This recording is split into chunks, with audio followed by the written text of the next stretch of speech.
Hi, welcome to Strictly Business. I'm Joni McCauley, your host today, and we are at 131 Dwight Street in New Britain at the East Side Restaurant. And this location was originally a little grocery. And Steffi and Eddie Walters took it over. They turned it into a restaurant and they ran it until they decided to go down to Old Saybrook, start the Dock and Dine. At that time, Ruth and Bill Bloth took it over and they ran it successfully for 40 years while raising their 4 children. Most recently, Nick, Sherry, and Barbara Agostino have turned it into a destination restaurant. What's a destination restaurant? You're going to find out when you stay with us. So let's find out what makes for a big beer and a big cheer. Well, I'm here with Nick Agostino. Well, hello. Hi. Nice having you. So glad to be here. Yeah. And this restaurant was owned for 70 consecutive years by several different families, but family owned for 70 years. And I promised our viewers that they would find out what makes for a big beer and a big cheer here at the East Side. Tiki-taki, hi, hi, hi. Well, there's the big cheer, and we get a lot of those going here because we do offer a lot of big beer.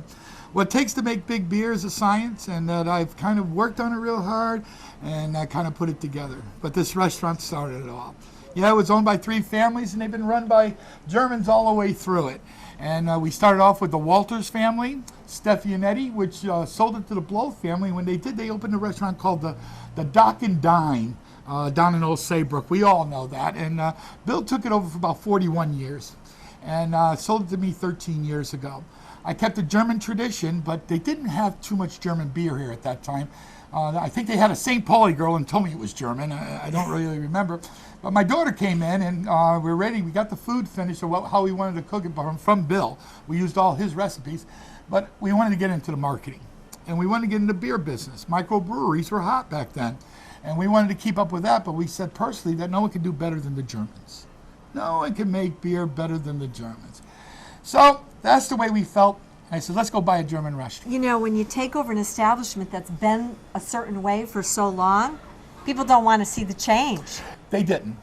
Everybody hates change. I ran out of cottage cheese. I'll never run out of cottage cheese again in my life. This place here, you run out of cottage cheese and coleslaw, close the doors, go home. Right. You just can't, you know, Right. that's the way that's the way they're breaded. You know, what do you mean we don't get dessert? You know, we always got dessert, Right, you know. right. So But we're going to learn about food and the beer. What really made the restaurant was figuring out beer. And that's what I'm going to tell you what I figured out. It's a company called Perfect Pour. And we figured out how to produce cold beer, perfect beer, fast. In America, we got a pumping system where most pumps take to do a liter about 22 seconds, where my pump's do it in 4.5 seconds. So now what happens is when I get 100 people in my restaurant, they all want a quick beer. I'm able to give everybody's beer. They're drinking beer with a head on it, ice cold, and even before they got their appetizers. That's the trick. The trick is you can own a beer business, but if you can't produce it fast enough, then all of a sudden people are going to their appetizer and their dinner and they haven't even got their first beer yet. That's not the business. So what I did was I produced a system that gave me ice cold beer, 32 degrees, 33 degrees, fast, 4.5 seconds per liter. We carry a wheat beer, we carry Oktoberfest, we carry dark beers, all the beers that you can drink. And actually what we do is at 33 degrees, we can actually pump something like 9 beers at a time. This bar can actually produce enough beer and liquor for about 280 people without waiting. So that's how fast it produces. And you pack them in. I've seen that first I time. pack them in. So you have Fridays to be and able Saturday, to get that that's out. right. Friday and Saturday at 5 o'clock, 180 people are going to sit down here, and 180 people by 5:45 once their beer in their hand. They want to be smiling, they want to be cheering, they want to be singing, and they want to be drinking, they want to be seeing double and feeling single.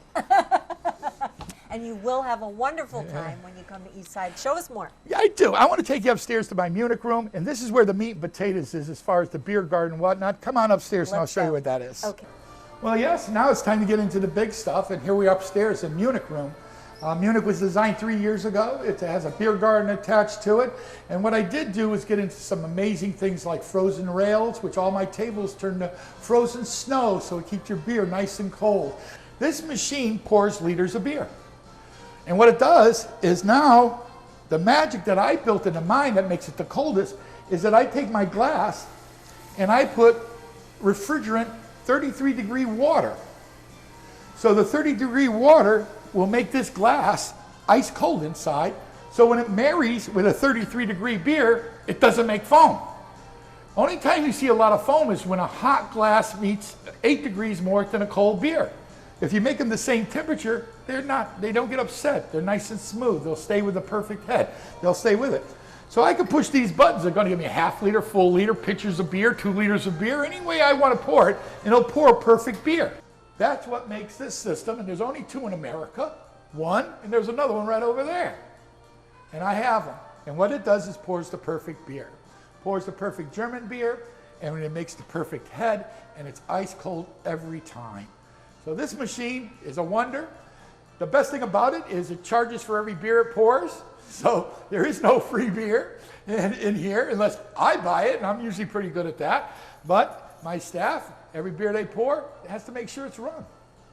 So that really adds about 22% of the savings on using this beer, is that everything is controlled, no waste. Nick, who manufactures these machines? This machine's out of Germany, and I got the rights to bring it into America, and I started this about 2 years ago. I went to the Hofbrauhaus, and me and my daughter and wife went to visit in Munich and went to the Hofbrauhaus, and we seen this machine. And we watched the waitress go right over and push the button and pour the perfect beer. I said, how did they do that? Well, I hired an investigator, went over, found out who owned the machine, called the person up, it's Gruber Schenk. They own like the largest soda company in Germany, and they produce them. And I said, geez, I really like to see them for America. They invited me over. I went over there, I looked at their machines, and we put it together and brought it to America. This machine is state-of-the-art. It pours a 4.5 second liter, ice cold, fast, and charges for every one of them. And that's a good thing. Well, you see the Schnapps Tower downstairs. Now look at my Schnapps Tower upstairs. Here in the Munich Room, we actually have our towers. Our towers hold 8 wells of liquor. And what they do is they feed it at 5 degrees. And as you notice, if you want to play a little snowballing, you can actually do that and play snowballing. And what you'll see here is that all my shot glasses, they all come out at 5 degrees. They all come out with snow rim glasses, so it really stays real cold. And of course, you'd like to try one of these cold ones, I'm sure. So what we're going to do here is we're going to try a little, how about Jägermeister? Sir. Okay. What this does is it pours a perfect shot. And it'll actually stop right where it's supposed to stop for 1 ounce. And it's actually 5 degree cold, and it's not diluted. I don't use ice to cool it. So this is going to be real tasty. Try that. Cheers. What are you saying, Jim? Prosit. Prosit. That is cold. I never had anything as cold as that. It goes down so easy like that. I like it. I like you that. want another. So these are all this is ice. All this is snow. These are what I built here. What it does is all my tables have these snow. About 5 years ago, I went to a game up at Madison Square Garden. It was a hockey game, and they had a little table with these hockey players with the snow on it. And I said, how did they do that? I think I could make beer tables with this. And that's what I thought about it. So when I tried to reach them, the company was from New Orleans, and they lost their company with the hurricane. So they rebuilt it, and about 3 years later, I was able to get a hold of him. And I told him, I seen this up there. And he says, too expensive. It didn't work for us, so we stopped. So I said, well, tell you the truth, I'm looking for about 46 feet. Of what? Of that snow. He says, you're crazy. I says, no, I really do. And I says, I want to do this. He says, well, it doesn't work on tables because the wood will rot. I says, no, I'm putting them in granite. Great idea. And so what we did was all our tables, all our beer systems, all have snow. Keeps your beer even colder. Because when you're serving a whole liter, you want it cold to the end. I'm making sure you get it cold to the end. Let's take a look at some of those tables. I think so. Okay. Well, I'd like to bring you over and show you one of my tables. This is one of the biggest ones I have. This is the Horseshoe. The Horseshoe carries a 5.5-inch rail of snow all the way around it. Not only do we use it for your beer, but when we do a big, beautiful buffet here for the whole top floor out in the beer garden, this holds all our cold food. So it keeps actually refrigerated. So not only is this a two-deal part, not only do we save it for drinkers and beer drinkers and keep it cold, but this is our buffet area, and this was designed to be our buffet area, where we take all the chairs away, we have a beautiful display here, plus we put all our cold food around us. So as they're going through, they're going both sides, getting cold food where they need cold food, hot food where they need hot food. So that can really kind of work. The very few, actually I'm the only one who really cares about having ice tables. That was 2 years ago. Now, everybody's getting a lot of phone calls, where they come from, how to make it. And the reason why is the versatility of having a table that is refrigerated. We could actually put a cover on this and keep food in there, and it'll keep perfect for at least 2 to 4 hours. So it carries a dual use. But basically, keep my beer cold. That's what I look forward to. So you always want to know what happened to that chair that was in the lobby. I did. When we first started here, we needed a chair that we wanted people to take pictures in. And what I would do is I'd dress up in my lederhosen and my hat and take pictures with them. And that's how we actually got started being a destination. When people come in and they bring their babies and they're putting it on Santa Claus' lap, but it's Uncle Oopa's lap, and they're taking pictures with them with their little hats on. We had little hats for them. Anything that we could do to tell them, remember the East Side, remember what we are, remember the destination, tell your friends. And so that chair played a major role. When it finally got too big for the location, because we remodeled, we had to find a spot. So I said, and when we were remodeling this, I said, my chair is going up there. So that's the Beermeister chair with our liquor locker. That liquor locker is filled with all kinds of specialty liquors that I have collected over time from different people. Some bottles are worth $800, some bottles are worth $8. But the memory of those bottles is worth a lot. Is what's important. Now, what about you have a lot of authentic decorations. I mean, it's a feast for the eyes. It's a feast for the palate, but you also have so much to look at. We're only 60% done up here. We got a lot more in our minds to do. But we did find some real reproductions. But these reproductions are 165 years old. So you got to look at it like that. We found this from a gentleman in Berlin. A guy came by with a computer picture saying he has these, he needs to sell them, and would you buy them from me? And I went there and I bought 20 pieces. And we got them all over the places, and we bought 20 pieces, and it just fits our room. That's where we're going with we're not a sports bar. Right. There's a lot of different things that we're not, and there's a lot of things that we are. And we got to make it, get the customers that we need to get to make this happen. Weekends we do very good. Now we haven't gotten into what we call the beer hall lounge area. Mm-hmm. And that's what I'm trying to create. Don't know how, but it will get there sooner or later. Mm-hmm. But people are using this for the ice rails, the granite, the look, and the sound, because everything's got to have my beer hall sound. Yes. And that's what it has, is my beer hall sound. Yes. I'd like to take you to my beer garden. Let's go. Let's do it. Okay. Isn't it a beautiful day to be out in a beer garden? I built this 3 years ago. I'm in my third season. This is the season when you know what you got, because the first two you try to figure it out. And I really know what I got here, and I really use it to the max. I was lucky enough that I was able to build this. It was a time when it was slow times. And I do remember going down to the town and saying, I got an architect and an engineer that I got to talk to, and how long will it take to get permits put through? And the town looked at me and says, Nick, you need a permit, we'll put it through as fast as we can for you. We know what you're doing at the east side. So I got a lot of support from the downtown here. And they use it too. Now that I got it, I get a lot of town action here from the town. They use it in different fundraisers and different things, and we're looking for more in the future. This was an idea that I had. I wanted a restaurant, a German restaurant should have a beer garden. Yeah. And I couldn't build anything out because I'm closed in, so I only could go up. So this is about as far as I'm going up, so you don't see me built to my max. But let me tell you something, this was one of my finer ideas. I'm looking forward to the future with this, with what I can do with it. And it's just a beautiful feeling to eat outside in a tent like this, and to know that 20 feet away is ice tables and an inside.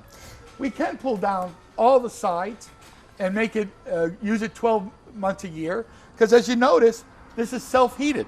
It's got a heater underneath it that blows all the heat up, and the fans will bring it down, and it keeps it at about 71 degrees when it's only about 35 degrees outside. So we actually can run year-round. We usually like to do it, if we're doing it like in November and December, we usually like crowds over 40 people in here, and that also keeps it motivated and heated as well. Beautiful thing to work with. We're getting ready to build something here. This is a copper ceiling. It's ready for something. We built it because they allowed us to build it. If you got a permit that you could build now, build it when you can, because maybe in the future there's a law where you can't. So now, as they were very free because they didn't have enough permits coming in, to saying, you get an engineer to sign it, we'll back you. We think Eastside can manage a beer garden. We know you can manage a restaurant. We want to back you up because we know you can do business here in New Britain. And they did. From start to finish on this project. And when I finished it, I gave them all a party up here to thank them for what they did, just to introduce them to this. I used the chamber to get to them that way, and it was a real good meeting and a real phenomenal. Good thing. Our viewers are getting a lesson in business as well as a lesson about the Eastside restaurant. I mean, that says it all. Yep. We were talking about the fact that you were Italian and you've been so successful with a German restaurant, and you are taking where you are and making the very best that you can, and you deserve so much credit for that. Thank you. Well, there's food that you can get at this restaurant, so we want to go and see the dining area. Could you take us there? Well, you want to know something? I'm going to take you there. But I'm going to stop you off at the magic. I'm going to take you to my walk-in beer box. Oh. It's a picture of itself, and it'll be more of an education on beer than you could ever believe. Let's go a little deeper in beer, and then I'm going to take you to the dining hall. Okay. Let's go. Well, first of all, when I remodeled this restaurant, I looked for energy saving every way I could, from dishwashers all the way down to walk-in boxes. Not only that, it runs 30% efficiency with this box here, to only run certain fans at certain times when I hit certain temperatures. And the light will go off anytime I have a problem. Because I got a lot of stuff in there, this light will go off yellow and a horn will sound. Hey, go in your walk-in boxes, there's an issue. So this is what that says. Well, as you notice, special lighting, must be tours, beautiful blue floor. I love showing my box off. I love showing this box because it's got everything I need to run perfect pour beer and liquor. Right here, I'd like to show you, this is my computer. This computer tells me up to 300ths of an ounce of the beer that's going through this line. So it tells my computers when to shut off the beer, when to start the beer. If you need a half liter, it'll only let a half liter go through that thing. You want a liter. This is the brains. This goes all the way upstairs to all my beer in all the restaurant. These are pumps. Most beer in your regular bars and restaurants puts gas in the bottom to pump it out. Well, we don't. We pump our beer. It pumps faster and smoother. That's why I could do beer in 4.5 seconds, because I can put 48 pounds of pressure on this and still get a perfect beer, where your regular bar's got to deal with around 13 to 14 pounds, or all they're going to get is foam. So this is the genius of it, is that I use pumps. I pump my beer. I don't push my beer. The pump pumps it slowly, turns on and pumps. Well, now what really sets me apart from everybody else is I have what they call sight glasses. These sight glasses, this ping pong, when this barrel goes down and starts using it, it'll stop the beer when it's empty. There won't be a shot left, so you're not getting air in your lines, you're not getting anything. So now I pop this off, pop another one on, turn this on, and you're flowing beer without having to blow out a mess. Don't have to worry about it priming it anymore. You will not know at the tap that this thing shut off. One of the best things that we have is our switch boys. Well, I can't say this anymore, but I'm going to say it because it's TV. There's only 4 in the country. 1, 2, 3, 4. But actually now I sold about another 35. But there's 4 here. And what this does is it switches the beer from one barrel to the next. So I got 100 liters of beer on tap right now. And when it switches from one to the next, you won't know it at the tap.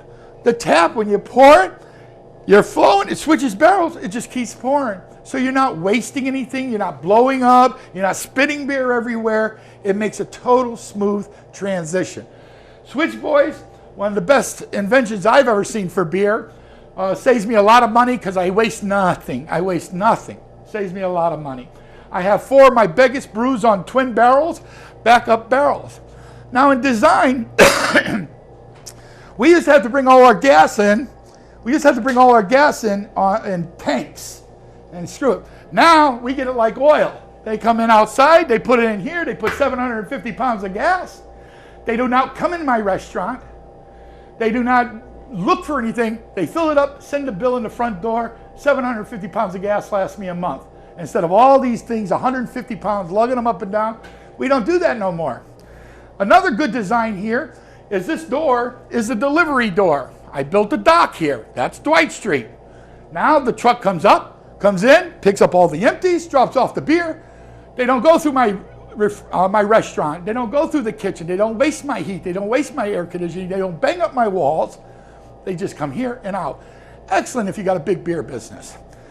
So not only that, we have our shot pouring comes out of here.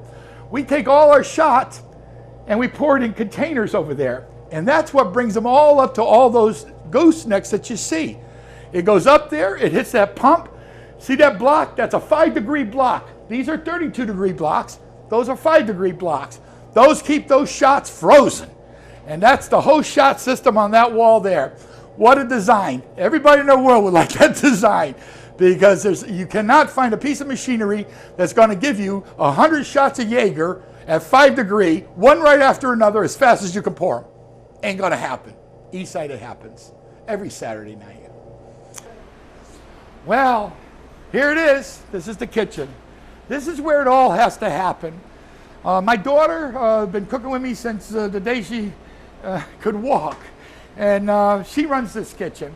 And basically, we redesigned this 3 years ago. And when we redesigned it, we did exactly what Bill had.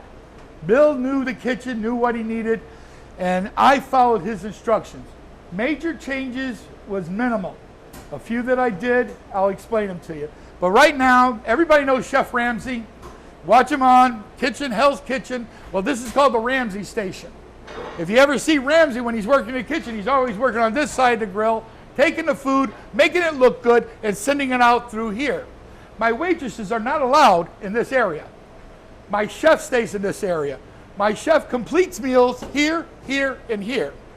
Expediters come through, pick up the food as soon as it hits here and out the door with it. Never stays. And as you notice, I'm a paperless kitchen, meaning we all run by computers. All the orders are distributed from computers to computers in my whole kitchen here. The best thing about this is that computers will give you answers like, how many sausages do I need for 300 people in the dining room that are out there that ordered them? All day sausages, 39. That quick. I know I need to put 39 sausages on a grill. I know exact counts of pancakes. How many pancakes do I need to handle this crowd? Boom, 42. It'll tell you everything that's ordered, and they'll put it all together, and it'll time it. When it times it, this Ramsay holds this, and he'll give you a number here. This is my number in the corner. Right now it says 0. That means we ain't doing anything.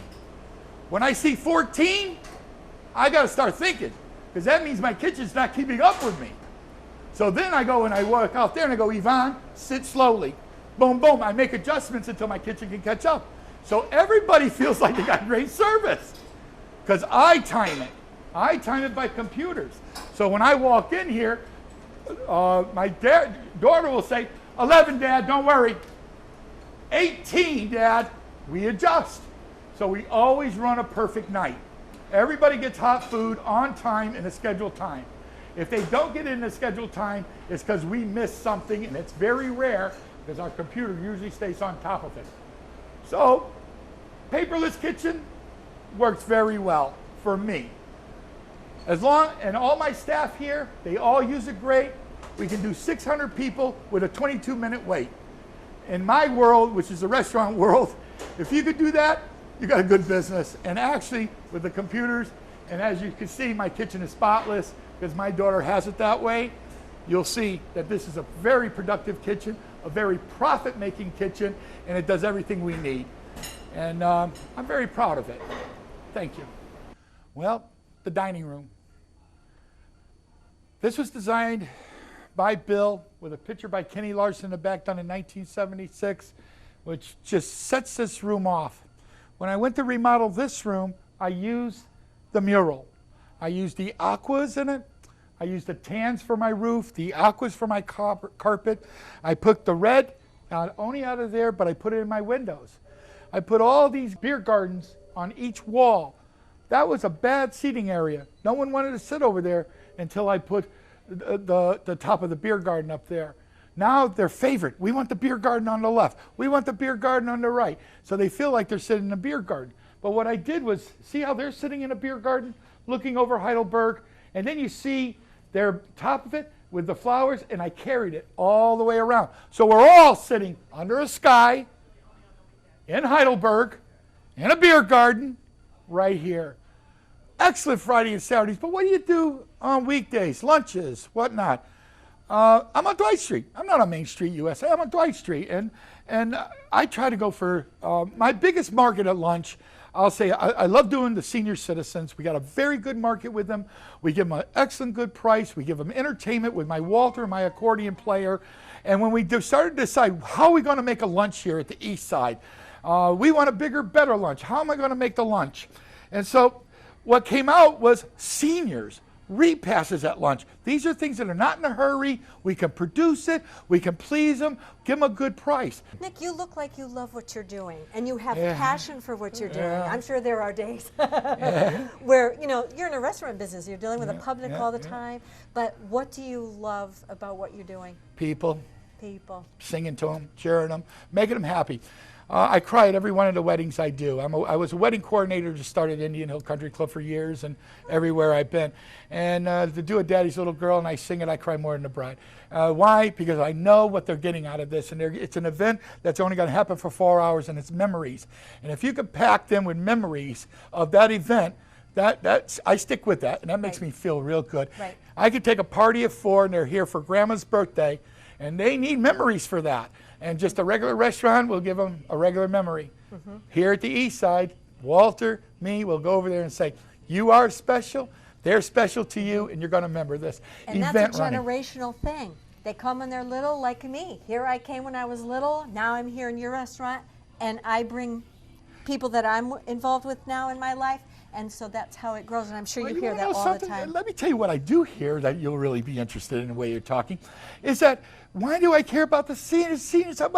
Let me tell you, they are a megaphone. If you show them a good time here, they ain't got nothing to do but go back to their room and get on that phone and tell their kids and tell their friends and family, I went to the East Side, I did this. Boom. And what happens is on Mother's Day, Father's Day, Grandparents' Day, and all the rest of them, Grandma, where you want to go for your dinner? East Side. And let me tell you, they're in here. I just want to say thank you to our friend Frank Morocco, who brought us together. How do we forget him? Because Frank is a CPA here in New Britain, and he works with me, and he works with you. Personal friend. So thank you to Frank to introduce me the and two him of are us. big Lion members. See, they'll find me if I don't show this. Wonderful. Thanks to the Lions for all you do. So if you need any more reason to come to the East Side for a wonderful time, whether it's a business lunch, an afternoon, you know, visit with a friend, or coming in the evening when things really pick up some steam, then I don't know what you want to do. Tiggy-tocky, tiggy-tocky, hi, hi, hi! Hope to see you. Thank you.